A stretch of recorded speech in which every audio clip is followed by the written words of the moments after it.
Digital Foundry is proudly sponsored by Omen's new wireless range of mice, keyboards, and headsets.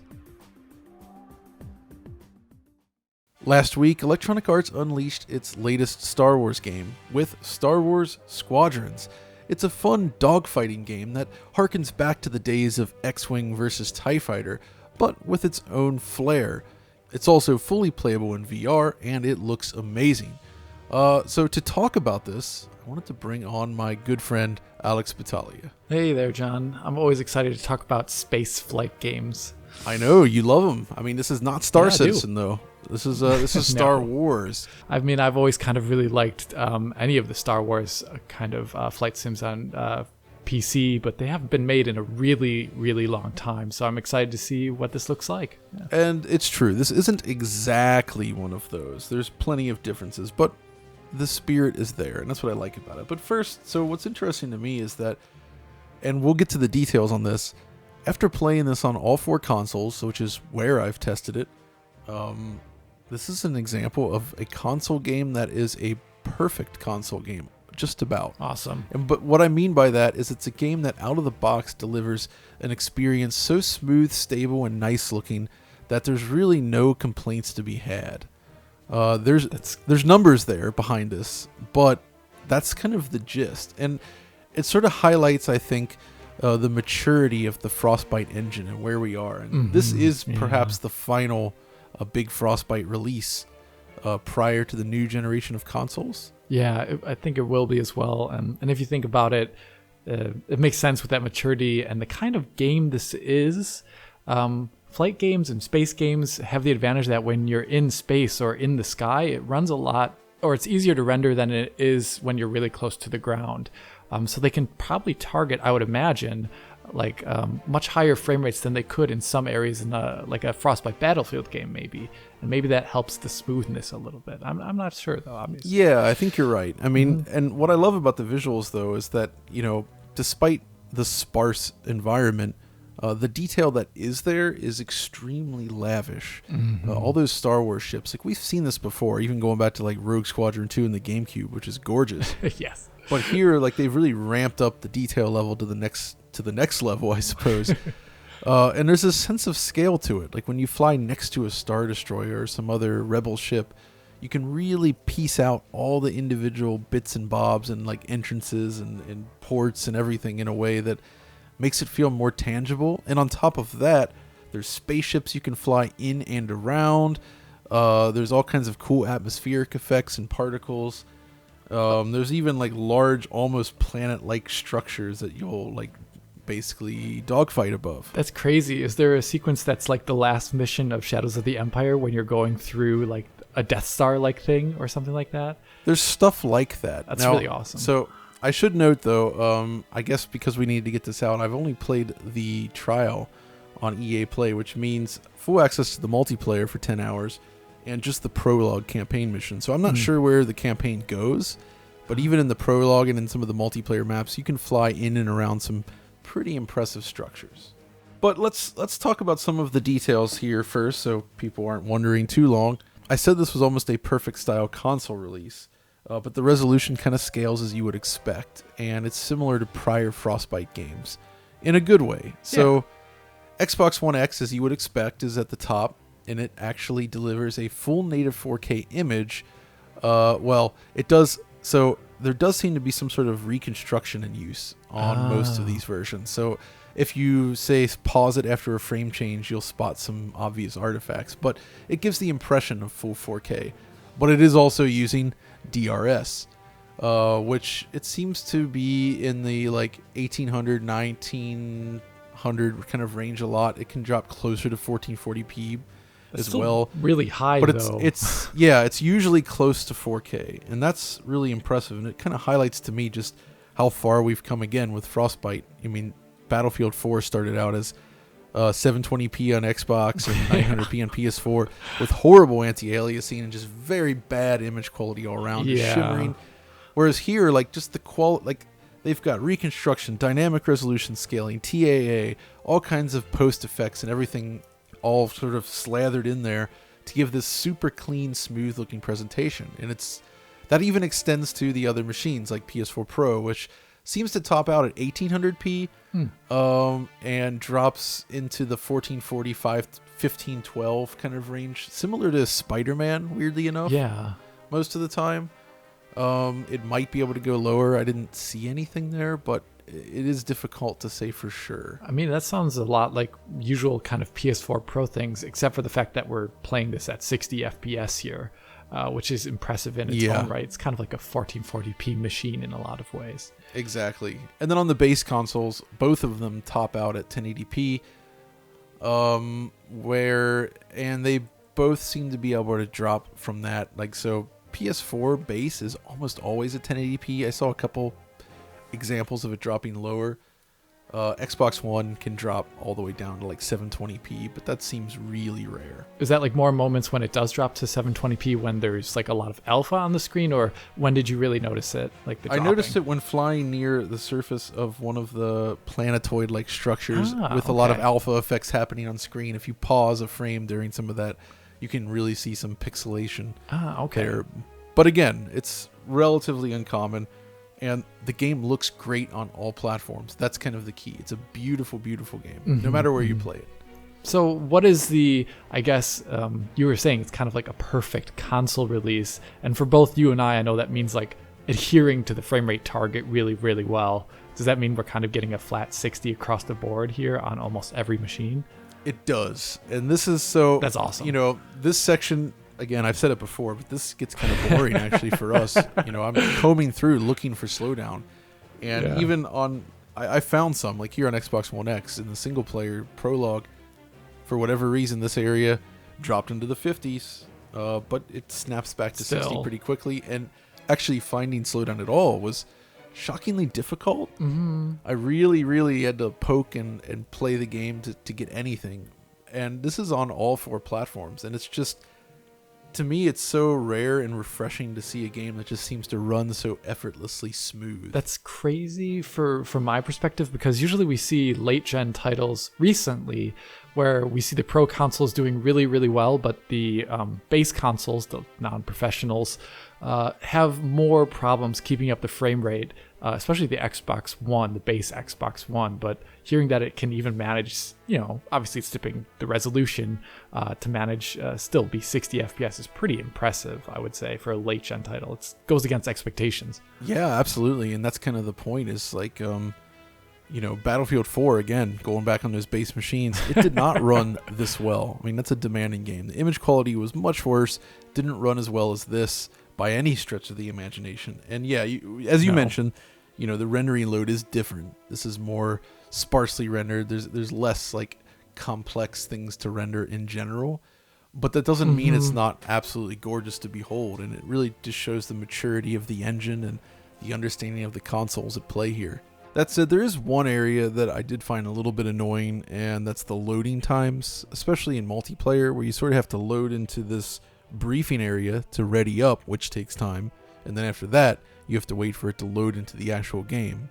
It's not too long, but it's not as fast as I would like, and it does kind of take a while to get into the action. That's definitely something I'd like to see improve, especially if they do sort of an upgraded version for the next-gen consoles. Now, you also managed to play a good amount of this in VR, I think, on the PlayStation 4 Pro, if I recall. Yes, that's correct, and I think that's actually another reason why it's probably as smooth as it is, as they needed to ensure that it was optimized for VR. Although, curiously, that's the one area where I did notice occasional dips on PS4 Pro. I wasn't able to drop the frame rate at all normally, but I saw a little bit in VR. Not too bad, though. It's overall very smooth. I would wonder if that's probably maybe CPU related, because it seems like the engine scales incredibly well on the GPU if it's going all the way to the base Xbox One and all the way up to this high up Xbox One X with this like DRS and the TAA and also some form of reconstruction perhaps behind the scenes. But if it's, you know, dual rendering 2 views on something like a PS4 Pro, I would imagine that could be CPU related. But I think the point about VR for me that really sticks out is just playing this on the normal screen. Like I was having fun, but I wasn't really loving it, you could say. Like it's like, oh, it's okay. But then I loaded it up in VR and it's like it just transformed somehow. Like having that new spatial awareness of the 3D environment, the feeling of actually sitting in the cockpit, which, by the way, I should note, The cockpits are all great. fully rendered, super detailed, like objects that you sit inside. You even have full body awareness with animations on the arms and everything. And I love that. Yeah, and you see a lot more of it in VR. Like you can look freely all around the cockpit, lean in and out of the controls in a way that really gives it this spatial depth. There's something to be said about VR for being really perfect for flight sim games, because they have to do a lot of tricks in a normal 2D view to make it feel like you're actually in a ship. Like in this game, they put like space dust that moves around you and the cockpit and like elongates and lengthens to give you a sense of speed and direction. Obviously, space doesn't have tons of space dust in it for real, but in VR, you kind of get that automatically, almost just from like the actual size of things that you see in the distance. I don't know how to explain it, but whenever you play a game with a cockpit in VR, it is so much better than just doing it on a 2D screen. And that translates both to like maneuverability and just like general awareness of playing the game. Like in the normal mode, I found flying through some of the ship interiors and such on certain maps to be somewhat harrowing and difficult. Not necessarily difficult, but it feels very tight. Yeah. Whereas when you're in VR, the insides of those ships feel absolutely cavernous. Oh, that's awesome. And you're just sort of effortlessly able to thread the needle through really like tight areas that you could do it normally, of course, but it feels somehow less refined. Mm-hmm. Whereas in VR, I was able to do these maneuvers that just felt so amazing to control. And I was really into this. And this also came true when I was playing in multiplayer, where I was struggling to get kills normally, but then I strapped on the VR headset and had no troubles, taking out enemies in the world. Like, it just feels right. It's like in non-VR views, you're moving the ship and your view at the same time to line up your shots. But in VR, your head is its own swiveling thing, and you can track targets away from your guns. It's so much, I don't know how to explain it. It's just so much easier. Exactly. Intuitive. I mean, your reticle is always centered, of course, but you're right. By it being able to somewhat track things into 3D space using your head, you feel very aware. Like even when you're sort of barreling and turning in circles to track an enemy, you're very aware of where he's at in a 3D space. And that just makes it so much more enjoyable to play. So, the thing is, though, we mentioned Frostbite already, and it's kind of fun to look back and just think about how much. I mean, we're sitting here playing a game on a PS4 in virtual reality. Yeah. At a perfect frame rate, with visuals that just look unbelievable, and it just makes you step back and think about where we're at now compared to where we were back in 2013, and all those kind of steps between, and just the stuff that DICE and the tech group there, the Frostbite tech group, has done over the years. Yeah, I kind of always think back to that cross-gen period when Battlefield 3 kind of was revealed and came out, and it was them pushing into the next gen before the next gen started. And it's kind of impressive that Battlefield 3 even runs at all on the Xbox 360 and PS3, while the PC version was like kind of like a huge step ahead and was showing the direction that engine would go later on, with like an emphasis on post-processing, using DX11 features, and kind of this 60 FPS with 64 player multiplayer. When they brought that over to the next gen machines then later on, like Xbox One and PS4, we saw like some initial concessions that were like, I would say, concerning at the time, especially like on the base Xbox One. And going through time to see how with each iteration of that engine, the multiplayer experience became more stable while also more refined graphically. There's so many new effects that Frostbite added into the engine since this generation started. And just simple stuff like, adding physically based rendering to the mix, which BF4 and 3 obviously did not have. So materials got more realistic. They did a lot of work with the terrain system. Mm-hmm. They just added so many visual features and refined every aspect of the engine, while also adding in things like image reconstruction, the more advanced anti-aliasing techniques, just all of this. And it all comes through and just creates this series of games. I mean, you look at these games as they ship, and it's just they're really great looking. Yeah, I know. It's really impressive to see. Battlefield 4 versus I think Battlefront 1 is always like one of the biggest like kind of raw, explosive, interesting moments of this gen where I actually first, when they showed off images of Battlefront, I thought they were fake because I was used to the way Frostbite looked, and I didn't really come to terms with the fact that physically based rendering, along with just really great art asset design, like I really think these games do the Star Wars assets incredibly well. Frostbite does them really, really well. And seeing that in motion for the first time, I really can't wait to load this up, for example, on something like an RTX 3080 to see how it scales, because Frostbite scales really, really well. Yeah, and try it in VR on a headset. I know, you do a right? higher res, because the resolution definitely suffers on the PS4 when you're playing in VR. So yeah, that's expected.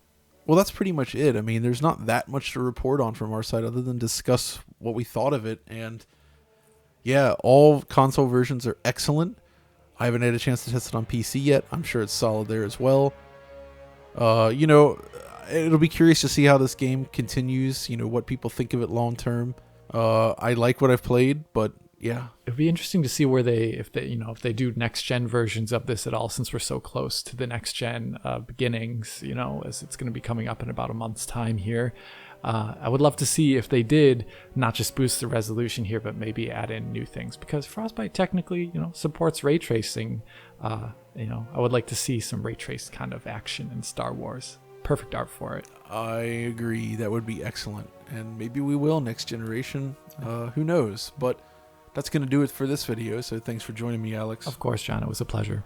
And if you guys enjoyed this video, as always, be sure to like, subscribe, ring that notification bell, and follow us over on Twitter. And until next time, this is John and Alex signing off. Featuring its new Warp wireless technology, Omen's PC peripherals allow for lag-free gaming. From the 360-degree audio of its Omen frequency headphones, the 180-hour battery life of the Vector mouse, and the 2.4 GHz connection of its Spacer keyboard, Omen has you covered for the ultimate wireless experience.